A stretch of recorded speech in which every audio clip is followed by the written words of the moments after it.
My wedding was September 21st, 2019. We had a fairly decent-sized wedding. My cousin, on my stepdad's side, we are not close whatsoever. And her boyfriend have only been dating not even 6 months at this point. I've met the guy once before my wedding and he never shows up to any family functions. We're all having a great time at my wedding. My husband and I are mingling with guests while everyone dances. The next thing I know is my cousin's boyfriend asks the DJ for his mic and goes to the center of the dance floor saying he has an announcement to make and calls my cousin over. So, I rush over and say, "Nope, no one is getting engaged during my special day, especially during my reception. You can get engaged later tonight but not right now. It's my day. Thank you for understanding," and I go to walk away. My cousin starts puffing and my aunt, her mom, starts yelling at me and calling me an entitled brat. It causes a huge fight and they all end up leaving. My mom, stepdad, dad, and stepmom all are on my side and were even pissed that they think it's okay to do that during a wedding they all paid for. My nana, stepdad's mom, says I was wrong and told me to apologize and call them over and allow him to propose. Needless to say, it didn't happen. Flash forward to Christmas. It was terrible. My stepdad's entire side were rude and ignoring my husband and I. And of course, guess what happens? My cousin and her now fiancé announced their wedding date, September 21st, 2020. I'm beyond pissed and so not planning to go. It's my damn 1-year wedding anniversary. My family is upset that they would do that to piss me off for not allowing them to get engaged during my reception. My cousin says they chose to get married on their 1-year engagement anniversary. Either way, regardless of the real reason, I'm still upset. Of course, my nana is super excited. I'm at the gym today and I'm walking towards an empty squat rack. 10 feet in front of, and 1 foot to the right of my rack is another rack that a girl Belinda is doing squats on. While walking up I briefly noticed that her leggings are see-through, and when she bends down in her squats you can easily tell she's also not wearing underwear. That's not my business, that's her choice. But it made me uncomfortable to take a rack that was kinda behind her. I had been waiting my entire gym session for one of these racks to open up, and this was my last lift before leaving. So I went ahead and took it. I went through my workout as normal. After every set I check my phone for 5 to 20 seconds. I track every single set for every single lift in a spreadsheet to note how much I lifted and for how many reps. Sometimes I need to remind myself what I did last week to make sure I'm progressing. Sometimes I'm just checking the time. Sometimes I'm changing the song on my Spotify. Tonight specifically, there was a very important basketball game being played, so I wanted to keep up with the score. So I use my phone a lot at the gym. I finished my 3rd set when Belinda turns around and walks up to me, with her phone up yelling, "What the are you doing?" Perv stop pictures of me. I'm caught completely off guard, but I explain that I'm just taking notes on what I'm lifting. That I'm not paying attention to her at all. She's being extra loud so other people are looking at me, plus she's recording me, and she demands I go through my pics /vids to show her what I was recording and I delete the ones I took of her. I try to again explain I didn't record anything of her at all. She's yelling that if I have nothing to hide I should have no problem showing her, so I insist on going to gym management. Once at the front we both explain our stories. She's still recording. The normal gym attendee asks me if I'm willing to show her, a neutral third party, my pics /vids. She also says if I have nothing to hide it's not a big deal and we can squash it right now. I refuse. I have my own uncensored pics in there plus those of my GF. I'm not gonna let anyone force me to show them for some bullshit.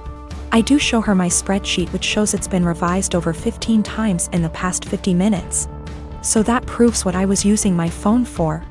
That was received well, but they still expected me to prove my innocence. I told them they need to review the cameras. Apparently only the manager has access to them, so I was told he'd call me before the end of the night, in about an hour. My GF tells me I should have just let them look at my phone because she doesn't mind and it would have cleared this all up. But I mind. I get that someone wouldn't want someone taking pics of them. but violating my privacy to prove I wasn't taking pics of you crosses a line for me. Just talked to the manager. He checked the footage. He couldn't see what was on my screen in the footage, but he said it looks like I had my phone pointed towards the ground right in front of me the whole time. In his opinion, not high enough to even take a pic of her, and never angled in her direction. Apparently, I was gonna get banned from the gym if the cameras didn't absolve me. And also, I'm not the first person that has been accused by Brenda, but she legit had a creeper before. When I was 19 and a sophomore in college, I had a boyfriend I thought I really loved. Looking back, maybe it was just teenage puppy love infatuation.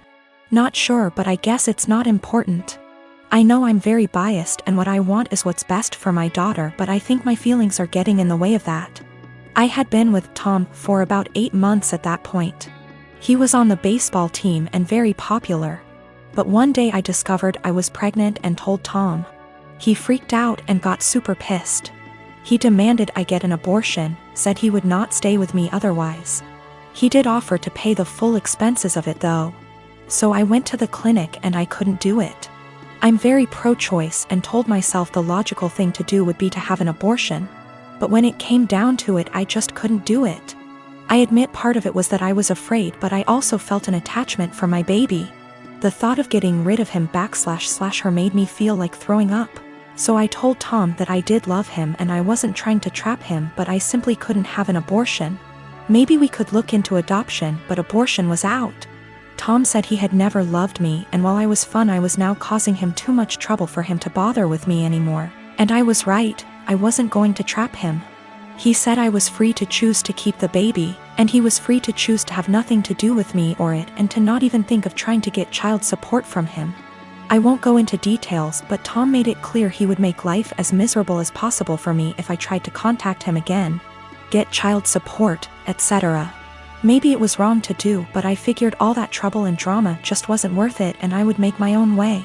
I was, however, devastated and completely heartbroken. I admit it really me up. I never spoke with or saw Tom again. I did consider adoption, but in the end, long story short, I chose to keep my child. Faith is 4 now. It's been a long and hard road, but I graduated college and got a job. We live in a tiny apartment and finances are tight, but we make do. I love Faith like crazy and I do not regret the choice to keep her whatsoever. She makes me a better person and we have a good life. However, 3 days ago I received a letter in the mail. It was from Tom. Inside the envelope was a letter and a check for $3,000. This is what the letter said: Vika, I know this is coming out of nowhere and I'm sorry, but I didn't know a better way to do this. I am so sorry for how I acted 5 years ago. I was selfish and a complete fool. I know that doesn't begin to cover it. These past 5 years have really had an effect on me. I got a job at Restraint. I started hanging out with different people. Good people instead of college jocks. I know I ran from my responsibility and I treated you with callous cruelty. I know I can't undo what I did, but I want to make it right. Here is a check for $3,000 for Faith. I know that doesn't begin to cover what her expenditures have been, but I wanted to show I am serious about what I'm about to say. I want to be a part of our daughter's life. I will go as slow as you like. I would very much like to set up regular child support payments as well as pay off whatever back child support I owe you for the past 5 years, including hospital appointments during your pregnancy. I know I don't deserve it, but I want to meet my daughter and be a part of her life in whatever way I can. I want to help her and I want to help you and start making up for the terrible way I acted. Here is my contact information. I am willing to do what you ask of me. Thank you for your time. Tom. I was blown away. I'm also beyond pissed off. I'm thinking of the pregnancy I had to deal with after getting dumped like that. Exams and papers I had to write. Giving birth to her on my own. The late night feedings, all the diaper changes, the constant crying. Trying to afford clothes to keep Faith warm during the winter as she grew while also making sure she didn't go hungry, the tantrums. The first steps, first words, the potty training. He wasn't there for any of that, and now he just wants to come waltzing into her life like nothing happened, After doing whatever he felt like, now that Faith is out of the unfunny baby years and she's a well-behaved child who can now carry on a conversation and knows how to use toilet and doesn't wake up every 2 hours. Faith has started asking questions like, where is her daddy? How come she doesn't have a daddy? And I've been doing my best. I've been saying mommy doesn't know where daddy is, true until now. And she doesn't have a father because daddy wasn't ready to be one when she was born. Maybe that's the wrong answer, but I am doing my absolute best. I'm thinking of how Tom hurt me and bailed when life got hard. I can't stand the thought of him doing that to Faith. She's a sweetheart and quite sensitive. She doesn't understand unkindness. She makes friends with everyone and is very innocent. I've done my best to teach her to be a calm, kind, respectful person, and everyone loves her. However, I do know she needs a good male role model in her life, and I do feel guilty for not having one for her. I haven't had a boyfriend or dated since Tom because all my energy and focus has been on graduating college, getting a job, and being a good mother to my daughter. I never really thought about Tom much after Faith was born, but now that I am with this intrusion into our lives, I think I hate and despise him. I want him to just go away. I wanted to not even cash the check and to tell him to take his money and shove it, but my parents and close friends reminded me that that is Faith's money and she is entitled to it, and I agree. At minimum, I want to get some child support going because Faith deserves all the financial assistance and opportunities she can get. However, I know if I get regular child support, Tom will want to be in Faith's life, and frankly, I don't want that. I don't want him to hurt her and bail when life gets hard, because it is when you have a kid. I also feel like he doesn't deserve her. 4-year-olds are a lot more fun than infants. How convenient he suddenly shows up and wants to be a dad when the hardest part is out of the way. But I honestly do want what's best for Faith. I think she deserves to have a good daddy. I just don't think Tom is. I think Faith is better off having no dad than a bad or half-assed one. She deserves the money. But am I right to take the money and not give Tom any access to my daughter? I can't stand the thought of him hurting her. The thought of dropping her off at his house where I don't have access to her makes me want to scream and run away. Am I out of line for taking Tom's money but saying that's as close as he will ever get to her? I am not convinced in the slightest he has changed. I feel like this is guilt money and I want to throw that check in the trash. But it's Faith's money, not mine. Faith and I have a good life, and I feel like Tom is going to ruin that. But is it right to keep Faith from her biological parent when he has sent the money? I hate feeling like I owe her him because of that. P.S. College boyfriend dumped me after I got pregnant and threatened to ruin my life if I tried to talk to or get child support from him. Almost 5 years later, I get a $3,000 check in the mail and a letter apologizing for what he did and saying he wants to be a dad. I want to tell him to stay the hell away from us, but I want what's best for my child. Tom is listed as the father on the birth certificate. My partner and I want to be married, but we don't care much for the idea of having a wedding. We wanted to elope, but my mom has been telling me since I was 16 and had never even had a boyfriend that she wanted to see me get married, and she would basically never forgive me if I eloped. I do like the idea of my family being there to celebrate with us, but I hate the idea of spending money we don't have on this huge party just so that our relationship can change in nothing but name and legal benefits. And for various reasons, it doesn't make sense for us to wait until we can afford a wedding to get married. We wanted to keep it small, preferably under $3,000, which is honestly more than I'd like to spend. But we have to be realistic. We had planned on having it in my in-laws' backyard, but even that was more money and effort than I was willing to put forth. I was stressed and feeling like I was out of options, so one day, I vented to my mom. She seemed really excited about the idea of helping me plan a wedding. It was kind of a red flag when she said, "My mom didn't help me plan my wedding. Let me live vicariously through you." But still, I agreed. She seemed really excited to help me find a venue. I was not excited, because I have not been excited about one single step in the wedding process, and I just want it to be over.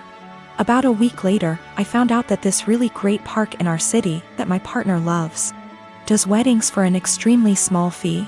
I emailed the event coordinator and found out that the date we want is available. I told my mom, and her reaction was, "So I guess you don't need my help finding a place, then?" And every time I talk about it, she says the same thing. She has always talked about how shitty it is to guilt trip someone, but I feel like that's exactly what she's trying to do. I honestly can't tell whether or not I've done something wrong. Like, I'm not sure if I implied that I would only get married in a place she helped me find. I don't feel like trying to take action on my own wedding is that great of an offense, but I can tell she's upset.